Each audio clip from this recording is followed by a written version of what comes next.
Episode की शुरुआत में हम देखते हैं चाउकी को बहुत ज्यादा गुस्सा आती है तो वो अपना कॉफी जो होती है उसे क्रैश कर देती है। इस टाइम पर उसे मैसेज आती है मिलने की, और वो कौन है यहाँ पर बताया नहीं जाता है। और यहाँ पर दिखाया जाता है कि डाल्पो और बोमजो बैठे हुए होते हैं। तो यहाँ पर बोमजो डाल्पो को बोलती है क्या तुम्हें कोई फर्क नहीं पड़ता, इना की मॉम की जॉब चली जाएगी, वो इना की मॉम है। तो यहाँ पर डाल्पो बोलती है नहीं मुझे कोई फर्क नहीं पड़ता और हमारी ब्रेकअप हो गया है। ये बात जैसे ही बोमजो को पता चलती है बोमजो यहाँ पर हैरान हो जाती है। तो इस टाइम पर यूरी आ जाती है और उनकी बातों से हमें पता चलती है कि सभी ने बताया कि वो हार्ट अटैक से मरा है। तो यहाँ पर बोमजो बोलती है तो पहले उनकी घर वालों ने झूठ क्यों बोला, और यहाँ पर यूरी बोलती है कि उसकी घर वालों को मालिक के ऊपर गुस्सा था इसलिए उन्होंने झूठ बोला था। और यहाँ पर इन्हा डाल्पो को मैसेज करती है, बोलती है डेथ सर्टिफिकेट बिल्कुल सही है और मैं अभी तुम्हें मिल नहीं सकती। तो यहाँ पर डाल्पो जो होती है वो इन्हा को कॉल करती है। इन्हा जैसे ही कॉल नहीं उठा तो यहाँ पर डाल्पो को याद आता है कि इन्हा जो पहले इंटरव्यू में फेल हो गई थी तो ऐसा ही किया था, करता कॉल करने से कॉल उठाता नहीं और मैसेज किया था। तो यहाँ पर डाल्पो कुछ गड़बड़ लगती है। जैसे वो बाहर जाती है यहाँ पर वो इन्हा को देखती है और यहाँ पर जैसे ही इन्हा डाल्पो को देखती है वहाँ से भागने लगती है और डाल्पो उसके पीछे पीछे भागती हुई जाती है। और यहाँ पर जैसे ही डाल्पो उसके पास पहुंच जाती है तो यहाँ पर इन्हा उसे सच बता देती है कि डेथ सर्टिफिकेट सही है, वो ड्राइवर सुसाइड ही किया था। बस जैसे ही डाल्पो को पता चलती है डाल्पो बहुत ज्यादा गुस्से में आ जाती है और इन्हा को इस बार मुंह बंद करने के लिए बोलती है और यही बात सब बहुत ज्यादा गुस्से में बोलती है। तो यहाँ पर इन्हा जो होती है वो उड़ जाती है क्योंकि डाल्पो का ऐसा चेहरा वो कोई पहले देखा नहीं था ना, इसीलिए। और डाल्पो जैसे ही घर में आती है वो देखती है ग्रैंडपा और चुई आए होते हैं। वो इसलिए आए होते हैं कि डाल्पो अपना ध्यान ठीक से रख रहा है या नहीं। और ग्रैंडपा जैसे ही अंदर जाते हैं देखते हैं डाल्पो ठीक से अपना ध्यान नहीं रख रहा और वो उसे काफी सारी चीजों के बारे में बताते हैं और उनका ध्यान रखने के लिए बोलते हैं।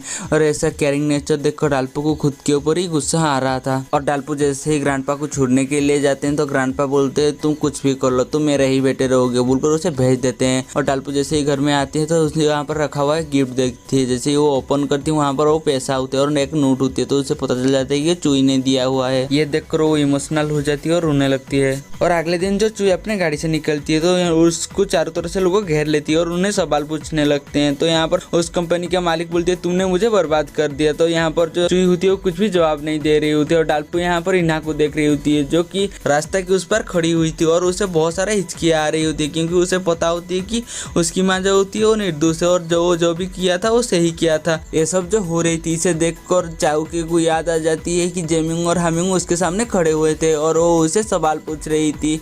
और इस टाइम पर कोई चाउकी के ऊपर एक अंडा फेंक देती है। ये सब देखकर इन्हा को अच्छा नहीं लग रहा था और हामियोंग को भी लगता है कि वो कुछ बुरा कर रही है, इसलिए वो बीच में जाती है और बोलती है इस डेथ सर्टिफिकेट झूठा है और वो साबित कर देती है कि उस कंपनी का बॉस वो झूठ बोल रहा था, असल में वो आदमी सुसाइड पर ही मरा था। ये बात जैसे ही बाकी लोगों को पता चलती है वो भड़क जाते हैं और यहाँ पर सारी मीडिया वाला जो होती है उस कंपनी की बॉस के पीछे जाते हैं। तो वो बताते हैं कि इनमें से उन्हें काफ़ी पैसा मिलता जो कि मैं उनकी घर वालों की और उसके दोस्तों को देने वाला था। वो बोलती है और भाग जाती है। ये देखकर इन्हा खुश हो जाती है कि डाल्पो ने उसकी मदद की है। और यहाँ पर हामिंग चुई को लेकर बहुत ज्यादा उल्टा सीधा बात करती है और उसे बेइज्जत करने लगती है और बोलती है क्या तुम सच में एक रिपोर्टर हो बोलकर उसका बहुत ज्यादा इंसल्ट करती है। और यहाँ पर चुई के फेस देखने वाला होती है, कुछ कह नहीं पाता और चुपचाप रहते है। पहले तो वॉशरूम में जाकर अपनी फेस साफ करती है और टीवी पर जाकर सबके सामने वो अनाउंस करती है कि वो एंकरिंग छोड़ रही है और वो किसी भी शो पर एंकरिंग करेगी नहीं। ये बात जैसे ही हेमिंग को पता चलती है हेमिंग यहाँ पर बहुत ज्यादा खुश हो जाती है क्योंकि वो चाइको से अपना बदला ले लिया था। और क्या करो ये बात अपने भाई को भी बताती तो उसका भाई भी खुश हो जाती है और उसका भाई उसे बोलती है कि तुम्हें फिर से इन्हा के साथ बात करनी चाहिए तुम्हारी रिलेशनशिप को लेकर। तो यहाँ पर जो डाल्पो होती है उसका भाई को हाँ बोलती है और वहाँ से निकल आती है।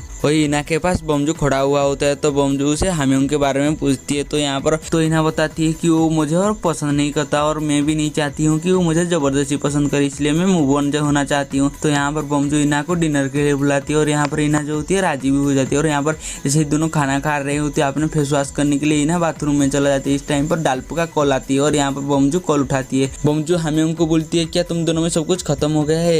यहाँ पर हामियोंग बोलती है हाँ। तो यहाँ पर बोमजो बोलती है मैं तुम दोनों से कुछ बात करना चाहती हूँ। और यहाँ पर बोमजो कॉल काटता नहीं है, ऐसा ही रख देता है। और यहाँ पर हामियोंग जो होती है उसी रेस्टोरेंट की तरफ भागते हुए आती है और यहाँ पर जैसे ही इन्हा आती है वो इन्हा को बताती है कि तुम्हारी प्राइवेट डायरी जिसको तुमने बार मैसेज करते थे वो मैसेज पढ़ने वाला मैं हूँ। यहाँ पर इन्हा ये सुनकर थोड़ा सा हैरान हो जाती है और यहाँ पर वो इन्हा इन्हा को डेट करने के लिए बोलती है।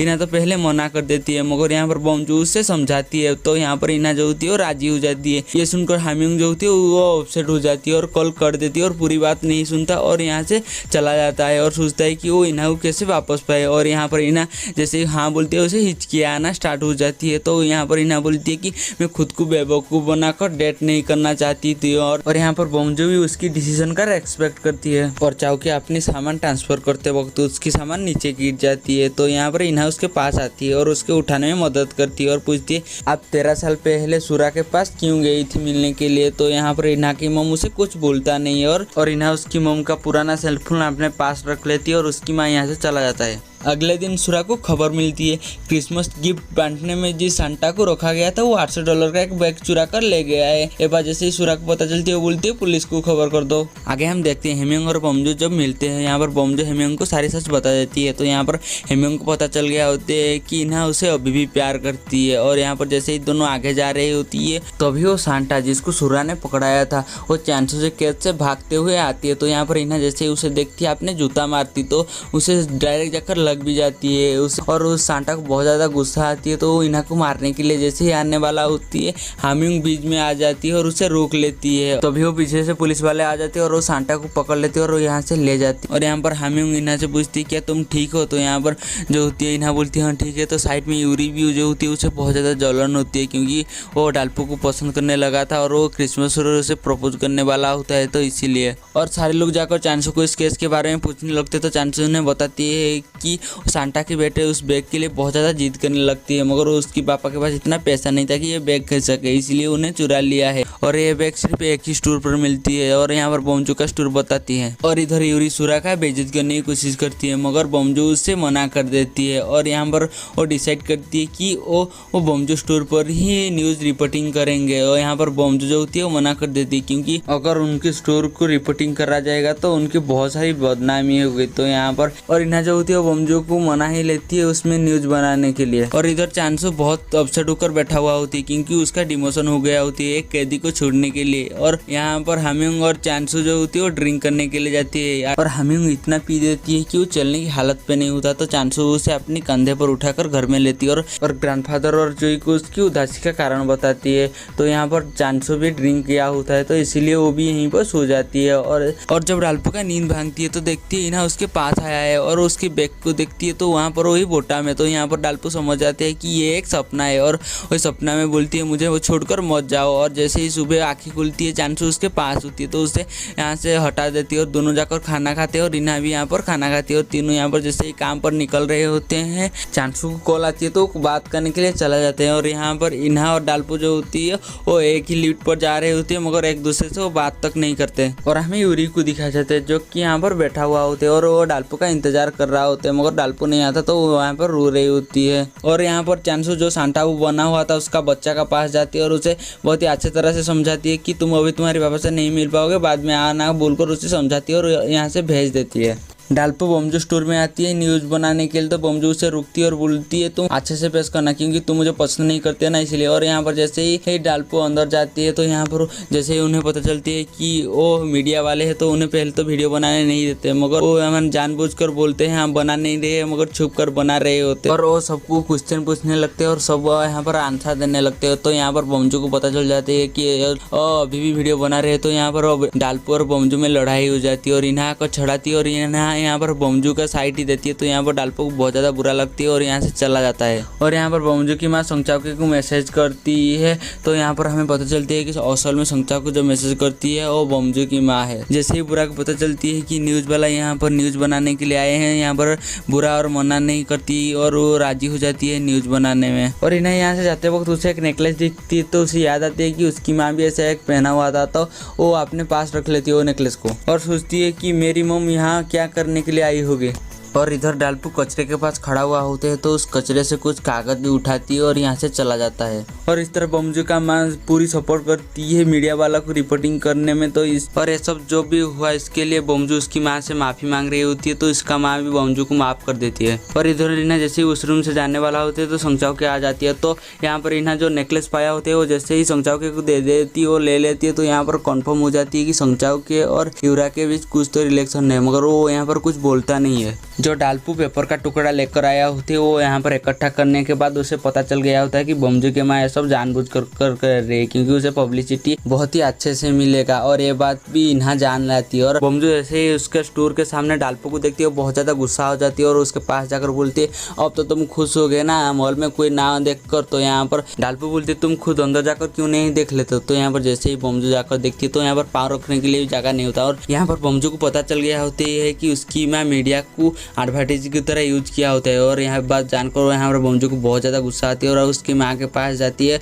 और यहाँ पर उसकी माँ भी ये बात को एक्सेप्ट कर लेती है। और जैसे ही एक्सेप्ट करती है बमजू को बहुत ही बुरा लगता है। तो वो जैसे ही नीचे आती है डालपू उसका इंतजार कर रही होती है और बोलती है कि गाड़ी मैं चलाऊंगी बोलकर दोनों यहाँ से चले जाते हैं। और चांसू यहाँ पर डालपू और इन्हा को कॉल करती है और एक खबर देने के लिए बुलाती है। और जैसे ही दोनों आते हैं वो एक म्यूटन गैस के बारे में बात कर रही थी। इस टाइम पर चांसू का वाइफ आ जाती है और चांसू का वाइफ और कोई नहीं जही होता है। जैसे ही उनसे देखते वो पहचान जाते हैं। तो यहाँ पर उन्हें पता चलता है कि चांसू का 2 बेटे एक लड़की है और कुछ दिनों में उनकी तीसरी बेटे का जन्मदिन है। तो यहाँ पर जो जही होती है वो यहाँ पर डालपू और इन्हा को इस जन्मदिन पर इन्वाइट भी करती है। हम देखते हैं बमजू अपना घर छोड़कर एक फ्लैट में रहने के लिए जाती है। तो यहाँ पर उसकी माँ उसे समझाने की कोशिश करती है मगर बमजू बोलती है क्या आप मुझे उस दिन के बारे में बता सकते हो 13 साल पहले चाउक ने हमारी घर आई थी। ये बात सुनकर सोरा कुछ बहाना बनाकर चला आता है और संगचाउक को मैसेज करती है मिलने के लिए बुलाती है। और इधर घर पे ग्रैंडपा बहुत ज़्यादा परेशान होते हैं क्योंकि वो डालपू के बारे में सोच रहा था। क्योंकि वो जब ड्रिंक करके घर में आया था तो बहुत ज़्यादा परेशान लग रहा था, इसलिए वो जेमिंग से मिलने के लिए जाते हैं। और जेमिंग को डालपू के बारे में बहुत सारी बातें बताती हैं और जेमिंग भी डालपू के बारे में ग्रैंडपा को बहुत सारी बातें बताती है। और डालपू चांसू के पास जाती है और दोनों बैठकर न्यूज़ देख रही होती है। तो और न्यूज़ पर बताया जाता है कि एक फैक्ट्री में ब्लास्ट हुआ है तो 40 लोग घायल हो गए हैं। तो ये देखकर चांसू थोड़ा सा परेशान हो जाती है क्योंकि वो कल ही इस फैक्ट्री पर गया था, इस वजह से उसके ऊपर पूरी आंच आने वाली थी। ये बात जैसे ही डालपू को पता चलती है डालपू इस केस के बारे में जल्दी जल्दी स्टडी करने लगती है। जब भी उसे पता चलती है कि अभी इस आग का जिम्मेदार चांसू को माना जा रहा है, लोगों का हिसाब से उसी ने ही लापरवाही की थी। ये बात जैसे ही डालपू सुनती है डालपू कांग के पास जाती है और कांग उसे बहुत सारे फाइल देती है और बोलती है ये बिल्कुल 13 साल पुराने वाला केस जैसा है और उस वक्त ऐसा ही हुआ था। और डालपू अपने दोस्तों को बचाने के लिए उस केस पर स्टडी करने लगता है। तभी चाउक जाकर सुरा से मिलती है और सुरा उसे एक पेन ड्राइव देती है। वो क्या है हमें बाद में पता चलेगा। 13 साल पहले डालपू के पापा ने आग बुझाने के लिए गए थे